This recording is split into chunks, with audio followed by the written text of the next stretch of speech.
श्री चंद्रशेखर जी, धन्यवाद। घड़ी का और समय का ध्यान रखो। 6:30 बजे मंत्री जी का मैं जवाब आना है। आपके एक से एक शब्द की वैल्यू समझता, आप कहो मैं बैठ जाऊंगा सर। नहीं बोलिए, आपको बोलने के लिए देश की जनता ने भेजा है। धन्यवाद, धन्यवाद अध्यक्ष। हम आपदा प्रबंधन संशोधन विधेयक पर विचार कर रहे हैं सर, जिसमें मूल अधिनियम की 79 धाराओं में से 51 धाराओं में संशोधन का प्रस्ताव है। हालांकि ये संशोधन आवश्यक हो सकते हैं, परंतु यह तरीके कुछ जटिल हो सकते हैं, खासकर नए सदस्यगण मेरे जैसे के लिए, जिन्हें मूल अधिनियम और संशोधन विधेयक दोनों का अध्ययन करना पड़ता है। इस विधेयक की समझ में कठिनाई हो सकती है और विधायी प्रक्रिया में जटिलता आ सकती है। इस संदर्भ में मेरा सुझाव है कि यदि संशोधन विधेयक के माध्यम से मूल अधिनियम को ही प्रतिस्थापित करके एक नया विधेयक प्रस्तुत करे, तो यह न केवल विधेयक को अधिक स्पष्ट और समझने में आसान बनाएगा, बल्कि लेजिस्लेटिव ड्राफ्टिंग प्रक्रिया को भी सरल कर देगा।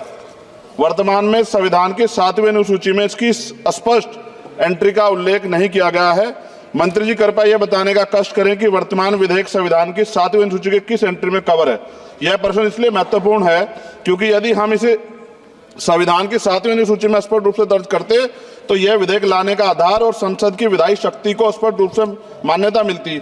इसके बिना यह विधेयक संविधान के तहत अपनी पूरी वैधता का दावा नहीं कर सकता, जिससे इसे लागू करने में होने में अस्पष्टता उत्पन्न हो सकती है। इसलिए मेरा सुझाव है भविष्य में इस प्रकार के विधेयक लाते समय संविधान की 7वीं अनुसूची में आपदा प्रबंधन के लिए एक स्पष्ट प्रविष्टि जोड़ी जाए, ताकि संसद की विधायी शक्तियां स्पष्ट रूप से विधेयक और औचित्य की तरफ पूरा करें।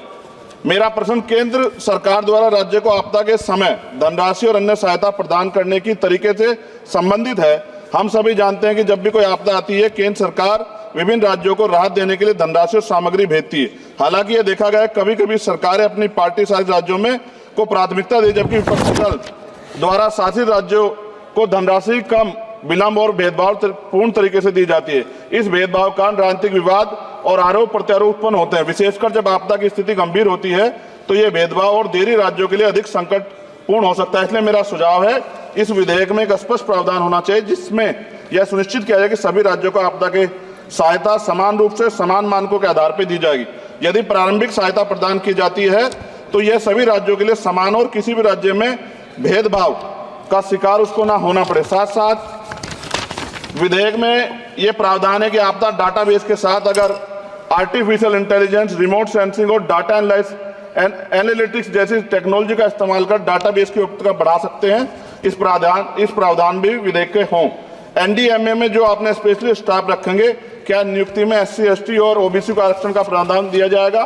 क्या ये बल सिर्फ मैन पावर होंगे या आवश्यक राहत सामग्रियों उपकरणों से भी लैस होंगे? इन बलों को वित्तीय संसाधन भी देने होंगे जिससे प्रभावी ढंग से कार्य कर सकें। आपदा प्रबंधन नीति डिजाइनिंग में पूर्व चेतावनी प्रणालियों के उन्नयन को शामिल करके पूर्व चेतावनी प्रणालियों को प्राथमिकता दी जाए। आपदा प्रक्रिया कोष में ऐसे प्रावधान होने चाहिए कि आपदा होने के 24 घंटे में ही प्रभावित राज्य जिला प्रशासन को एक निश्चित प्रारंभिक राशि जारी हो सके।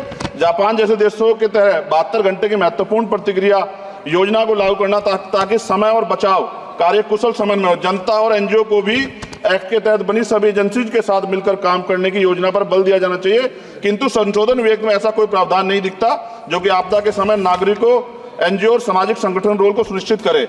आपदा राहत को नागरिकों के लीगल राइट बनाने पर जोर देना चाहिए। और अध्यक्ष जी, सबसे महत्वपूर्ण ये है, आपदाओं में अपने परिजनों और संपत्ति को खोने वाले व्यक्तियों के मानसिक स्वास्थ्य को सहायता प्रदान करने के लिए मनोवैज्ञानिक पुनर्वास कार्यक्रम को आपदा प्रबंधन नीतियों में एकीकृत करने की आवश्यकता है। वायु प्रदूषण ये भी एक तरह का डिजास्टर है। दिल्ली और NCR के तमाम क्षेत्रों में अध्यक्ष जी इतनी बुरी हालात है, हवा जहरीली हो गई है। मेट्रो सिटी में सब जगह हाल है, इसको भी इसमें जोड़ा जाना चाहिए। लोगों का जीवन कीमती है, लोग जब सुरक्षित नहीं रहेंगे तो फिर जीवन कैसा? सर, नगीना लोकसभा क्षेत्र से मैं आता हूं सर। किसानों को हर बार बाढ़ के कारण नुकसान होता है और जब वो जाते हैं दफ्तरों में तो अधिकारी धमकाकर भेज देते हैं वापस, कोई मुआवजा नहीं मिलता। मुआवजा के नाम पे खाना पूर्ति होती है। सभी लोगों में चिंता है अध्यक्ष जी। इसलिए मैं माननीय मंत्री जी से मांग करूंगा कि जो मांगे हम देश में रखी हैं, अगर उनको जोड़ दिया जाए तो इसका फायदा आम जनता, किसानों, सब उन वर्गों को मिलेगा जिनके लिए हम लोग सोचते हैं। और भारत बड़ा देश है, बड़ा भूभाग है, कहीं बाढ़ है, कहीं अग्नि है, कहीं जो है रेत की समस्या है, तमाम तरह की मुसीबतें यहाँ है।